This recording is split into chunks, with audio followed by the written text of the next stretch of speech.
Hello, my dear students. I welcome you all in the class of science, class 6th, and we are in chapter number 7 Getting to Know Plants. In the previous part, we were discussing about the title Getting to Know Plants. Previous part में हम लोगों ने plants के different types के बारे में हम लोगों ने पढ़ा था. हम लोगों ने एक्टिविटी यहाँ पर जो आपकी बुक में दी हुई है उसको डिस्कस किया था. हर्ब्स, सर्ब्स एंड ट्रीज़ के बीच में हम लोगों ने डिफरेंसेस डिस्कस किए थे कि कैसे हम किसी भी प्लांट को हर्ब्स की कैटेगरी, सर्ब्स की कैटेगरी या फिर ट्री की कैटेगरी में उसको हम लोग रख सकते हैं, ग्रुप बना सकते हैं. उसके बारे में हम लोगों ने प्रीवियस क्लास में स्टडी किया था. आज हम लोग इस चैप्टर को आगे कंटिन्यू करेंगे. My dear students, previous days में हम लोगों ने हर्ब्स, सर्ब्स एंड ट्रीज़ के बीच में डिफरेंसेस पढ़े थे और इस तरीके से डेफिनेशंस विद एग्जांपल्स हम लोगों ने डिस्कस किए थे. आज हम लोगों को इसको आगे कंटिन्यू करना है. इनके अलावा based on the above characteristics you can now classify the plants listed by you and complete column 4 in table 7.1.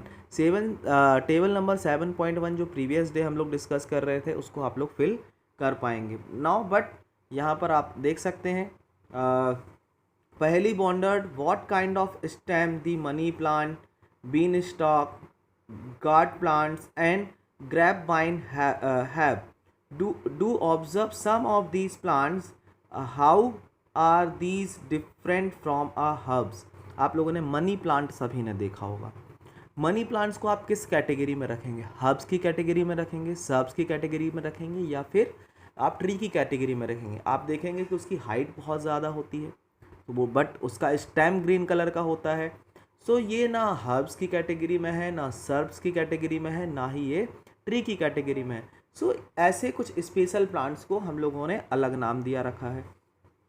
Plants with week stem that cannot stand upright but spread on the ground are called creepers. ये क्या कहलाएंगे? Creepers कहलाएंगे. ऐसे plants जो कि जिसका stem बहुत week होता है और वो स्ट्रेट खड़े नहीं रह सकते और वो ग्राउंड पर फैल जाते हैं, वो क्या कहलाते हैं? क्रीपर्स. आप लोगों ने पम्पकिन का प्लांट देखा होगा या तरबूज जो वाटरमेलन होता है उसको आप लोगों ने देखा होगा. बॉटल गार्ड्स आप लोगों ने देखे होंगे. ये किस तरीके से किसी ग्राउंड में फैले हुए होते हैं.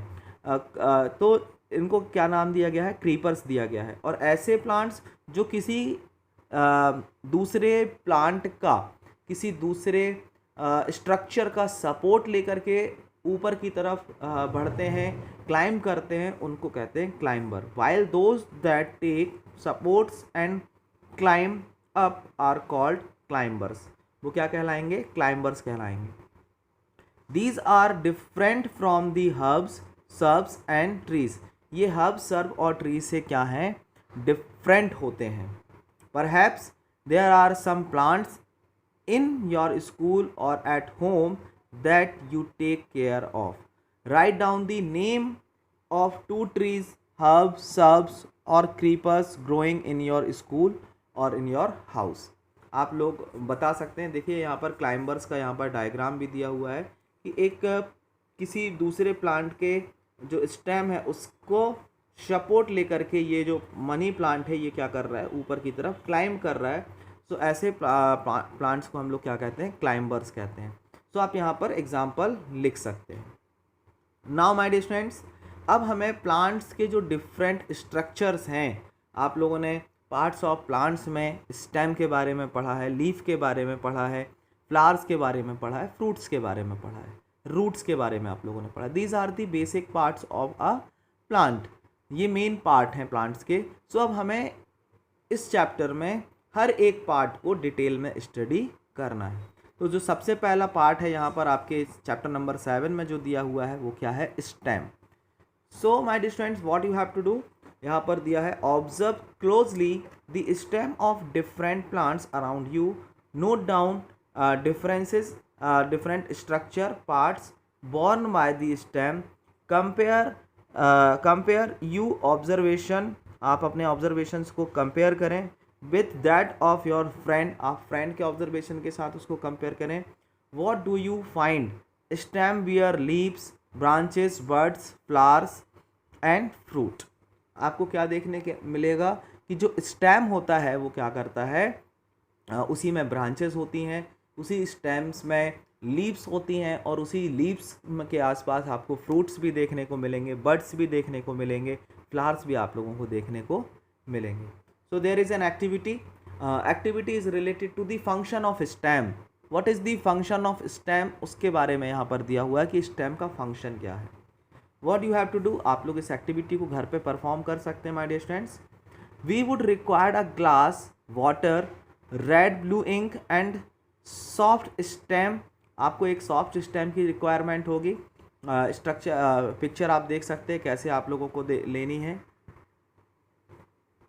आपको इस तरीके से सॉफ्ट स्टेम का एक प्लांट ले लेना है इस तरीके से, और आपको क्या करना है, pour water to fill 1/3 of glass. 1/3 of glass आप लोगों को हाफ ग्लास वाटर फिल करके रखना है। Now what you have to do, add a few drops of red और blue ink to the water. आपको इंक इसमें डिजॉल्व कर देनी है। Then cut the base of stem and put it in the glass as shown in figure 7.6। आपको base से cut करना है स्टेम को बीच से, और उस प्लांट को आपको उसमें रख देना है। Observe the setup, those the colour appear in the stem. आप देखेंगे कि स्टेम में कलर आपको चेंज होता हुआ दिखाई देगा। वाई दिस हैपन्स, ये क्यों हुआ, इसके बारे में पढ़ते हैं। You will find that the colour rises in the stem. If this is kept for a longer period, the color appears in the veins of leaves also. आप देखेंगे कि जो लीव्स की जो वेन्स होंगी, जो लीव्स की जो वेन्स होती हैं, ये जो आप इस तरीके से लीफ के पार्ट्स देखते हैं, तो ये जो वेन्स हैं इसमें भी आप कलर्स देख पाएंगे। Now how do you think the colour reach there, आप क्या सोचते हैं कि कलर वहाँ पर कैसे पहुँचा। सो माय डियर फ्रेंड्स, यहाँ पर इस एक्टिविटी के ऑब्जर्वेशन से हम कह सकते हैं, from this activity we see that the stem help in the upward movement of water। stem किस चीज़ में हेल्प करता है my dear friends, upward movement of water। आप देख सकते हैं कि जब भी आप के घरों में कोई प्लांट्स होता है या एग्रीकल्चर लैंड पर कोई भी क्रॉप या प्लांट होती है, तो वो सॉइल से वाटर को एब्जॉर्ब करता है, और उसको ट्रांसपोर्ट करने का काम कौन करता है, ये जो स्टेम है। Stem transport the water from root to the other plants, other parts of the plants. So यहाँ पर लिखा भी हुआ है, the water and minerals go to leaves and other plant part attach to the stem. Stem करता है ये सारे काम। यहाँ पर आप देख सकते हैं, यहाँ पर स्टेम का स्ट्रक्चर भी दिया हुआ है 7.7।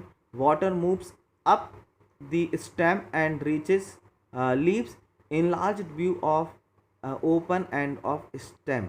अगर आप स्टेम को किसी प्लांट के बीच से कट करेंगे तो आपको इस तरीके से स्ट्रक्चर दिखाई देंगे। इस तरीके से आपको उसमें ट्यूब लाइक स्ट्रक्चर्स भी आपको देखने को मिल सकते हैं।